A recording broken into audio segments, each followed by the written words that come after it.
আমি ঘুমায় রয়েছি, উনি আমার প্যান্ট ট্যান্ট টাইনে খুললা আমার পুরুষাঙ্গ কেটে নিয়ে পলাইছে। কি যে দুনিয়া এলো!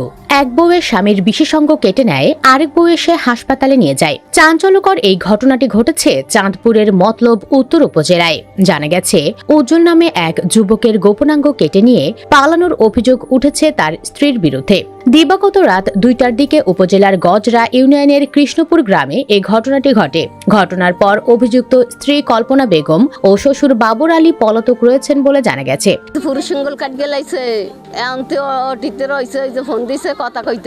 স্থানীয় সূত্রে জানা গেছে, উজ্জ্বল নারায়ণগঞ্জের সোনারগাঁও উপজেলার চাওড়াপাড়া গ্রামের শামসুজ্জামানের ছেলে। উজ্জ্বল দ্বিতীয় স্ত্রী কল্পনা বেগমের সঙ্গে কিছুদিন ধরে কৃষ্ণপুর গ্রামে তার শ্বশুর বাবর আলীর বাড়িতে বসবাস করছিল।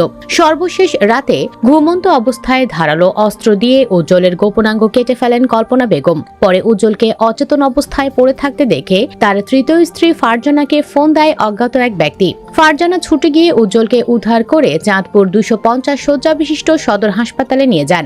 সেখানে কর্তব্যরত চিকিৎসক প্রাথমিক চিকিৎসা শেষে আশঙ্কাজনক অবস্থায় তাকে ঢাকা মেডিকেল কলেজ হাসপাতালে রেফার করেন। স্থানীয় ইউপি চেয়ারম্যান শহীদুল্লাহ মাস্টার জানান, বিষয়টি সত্যি ন্যাক্কারজনক। আমি চাই অপরাধীর বিরুদ্ধে আইনি ব্যবস্থা নেওয়া হোক। মতলব উত্তর থানার অফিসার ইনচার্জ মোহাম্মদ রবিউল হক বলেন, ঘটনাটি অত্যন্ত মর্মান্তিক ও স্পর্শকাতর ঘটনা। উজ্জ্বলকে তার দ্বিতীয় স্ত্রী কল্পনা কৌশলে বাড়িতে এনে শরীরের সংবেদনশীল অঙ্গ কেটে দেয় বলে শুনেছি।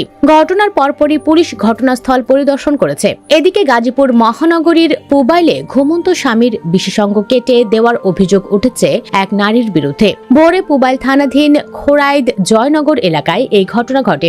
এই ঘটনায় অভিযুক্ত নারীকে আটকে মারধর করে পুলিশে সোপর্দ করেছে স্থানীয় জনতা। স্থানীয় সূত্রে জানা যায়, ভোর 5টার দিকে পুবাইলের খোরাইদ জয়নগর এলাকায় পারিবারিক কলহের জেরে আকাশ নামে এক যুবককে ঘুমন্ত অবস্থায় তার স্ত্রী বিশেষাঙ্গ বিচ্ছিন্নের উদ্দেশ্যে ধারালো ব্লেড দিয়ে গুরুতর জখম করেন। এ সময় স্বামী আকাশের চিৎকারে আশেপাশের প্রতিবেশীরা এগিয়ে এলে তাকে উদ্ধার করে চিকিৎসার জন্য গাজীপুর শহীদ তাজউদ্দিন আহমেদ মেডিকেল কলেজ হাসপাতালে নিয়ে যান। উপস্থিত জনতা তার স্ত্রীকে আটক করে মারধর করে পুলিশে সোপর্দ করেছে। পুলিশ তাকে আটক করে শহীদ আহসানুল্লাহ মাস্টার জেনারেল হাসপাতালে প্রাথমিক চিকিৎসার জন্য নিয়ে যায়। সুপ্রিয় দর্শক, চাঁদপুরের ঘটনার জন্য দায়ী ভুক্তভোগী স্বামী নিজেই, কারণ সে কয়েকটি বিয়ে করেছে, এমনটি দাবি করছে অনেকে।